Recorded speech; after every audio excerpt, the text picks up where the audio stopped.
Donald Trump a soudainement renforcé les sanctions contre la Russie, et ce, d'une manière à laquelle même le Kremlin ne s'attendait pas. Comme on le sait, une compagnie pétrolière russe a été sanctionnée par les États-Unis. La société Lukoil a décidé de vendre en urgence ses actifs et ses filiales à l'étranger, car ils sont effectivement devenus un fardeau après les blocages imposés par les États-Unis. Pour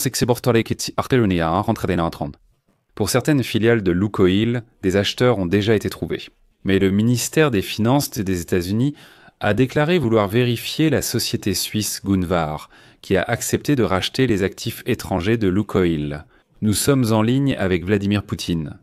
En fait, les États-Unis ont laissé entendre que si quelqu'un souhaite acheter des actifs appartenant à la société russe sous sanction Lukoil, il risque lui-même d'attirer l'attention des autorités américaines, et peut-être, à l'avenir, sous le coup de sanctions.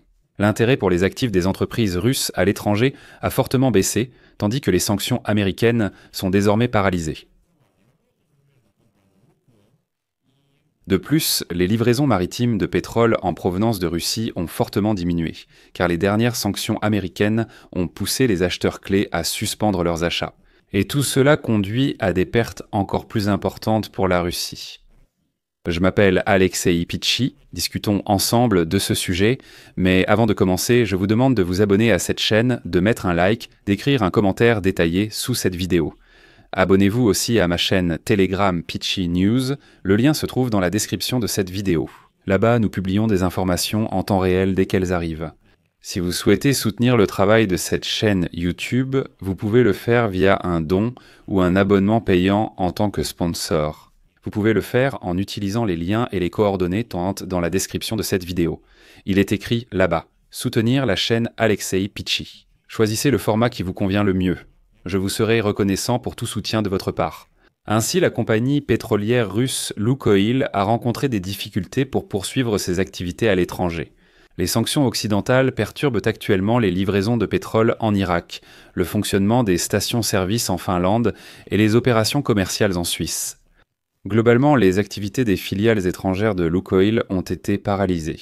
En octobre, je rappelle que les États-Unis et le Royaume-Uni ont sanctionné la deuxième plus grande compagnie pétrolière russe, compliquant ses activités.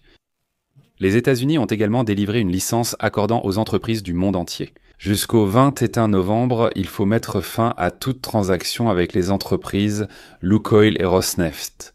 Et voici les premières, je souligne, conséquences indirectes de ces sanctions.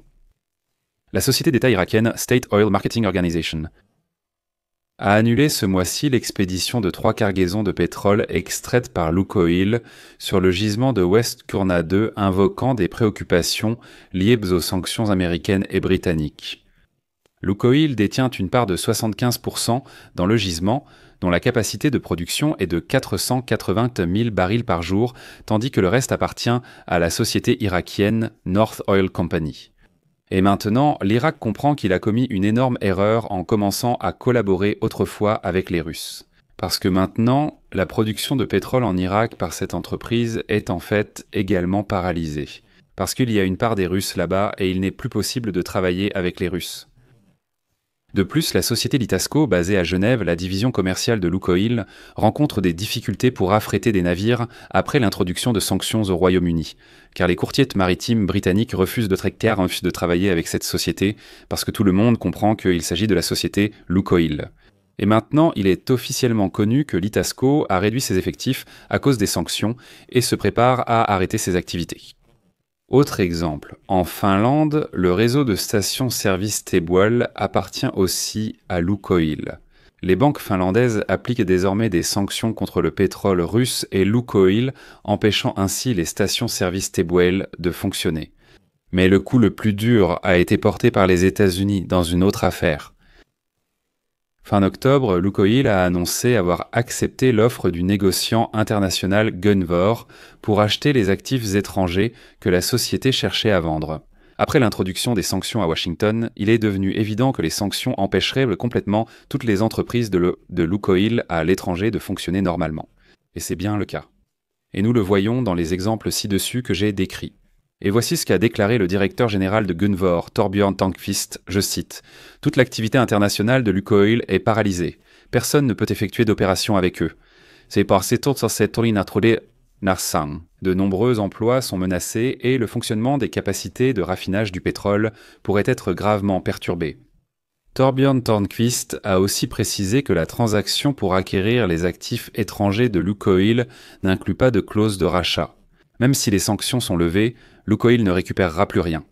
Les Russes n'ont même pas eu le temps de se réjouir d'avoir échappé si facilement et de pouvoir récupérer de l'argent pour leurs entreprises à l'étranger. Quand les États-Unis portent un nouveau coup. Les autorités américaines ont en fait déclaré qu'elles pouvaient bloquer la transaction, empêchant Lukoil de vendre ses entreprises à l'étranger. Avant d'approuver la vente des actifs étrangers de Lukoil à Gunvor, le ministère américain des Finances a décidé d'examiner les liens passés de la société suisse avec Vladimir Poutine. À Washington, beaucoup dans le secteur ont été surpris par la rapidité de l'annonce de la transaction. Cela s'est produit seulement une semaine après que les États-Unis ont imposé des sanctions contre Lukoil. Et tout de suite, hop, un nouvel acheteur est apparu, prêt à racheter tous les actifs étrangers de Lukoil. Dans le même temps, plusieurs grandes entreprises énergétiques ont eu le temps de contacter Lukoil et de lui proposer d'acheter ses actifs à l'étranger, mais ils ont essuyé un refus. Et seule la société Gunvor est prête à tout racheter. Selon l'accord avec Gunvor, la société russe transférera à ce négociant en pétrole sa filiale Lukoil International, qui détient des actifs dans 11 pays, des capacités d'extraction de pétrole et des raffineries jusqu'au réseau de stations-service et aux divisions commerciales. Autrement dit, dans l'ensemble, tout ce qui est à l'étranger, cette société l'achète, mais les parties ne révèlent pas le montant de la transaction. En 2023, Lukoil International valait environ 21 milliards de dollars. Et là, c'est intéressant, 21 milliards de dollars, c'est plus de 3 fois. Supérieur à la valeur des fonds propres de la société Gunvor. D'où la question, d'où vient l'argent ? Mais pour finaliser la transaction, le négociant pétrolier suisse doit obtenir l'approbation du ministère américain des Finances. C'est là que le ministère américain des Finances intervient, car une situation désagréable survient même pour les États-Unis. Si la société Gunvor acquiert les actifs étrangers de Lukoil, il s'avère alors que les deux plus grandes transactions de la vie du principal propriétaire et cofondateur de Gunvor, Törnqvist, seront conclues en raison des sanctions américaines. En fait, il conclut deux excellentes affaires grâce aux sanctions des États-Unis.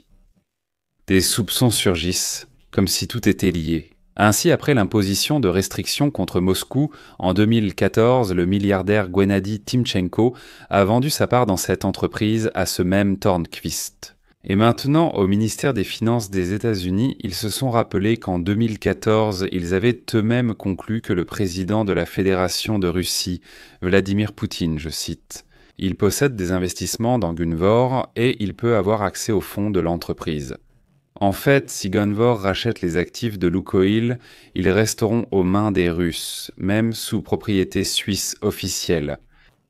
Et bien maintenant, le plus important. La société Gunvor a été fondée en 2000 par Törnqvist et Gennady Timchenko. Elle est assez vite devenue le plus grand négociant de pétrole russe, puis a rejoint le top 3 mondial des négociants de pétrole. Actuellement, 85% de la société appartient à Törnqvist, le reste aux employés. Et voilà que les États-Unis ont fixé une date limite pour la vente des actifs étrangers de Lukoil au 21 novembre. S'ils n'ont pas le temps de vendre, c'est fini. Cependant, Törnqvist s'attend à un report de 6 mois pour finaliser la transaction. La grande question reste, le ministère des Finances des États-Unis autorisera-t-il Lukoil à vendre ses actifs à l'étranger ? Je vais mettre des points de suspension ici. Donnez votre avis, vos conclusions dans les commentaires sous cette vidéo, abonnez-vous à la chaîne, cliquez sur la cloche et n'oubliez pas de mettre un like. C'est tout pour aujourd'hui. Prenez soin de vous. Au revoir à tous.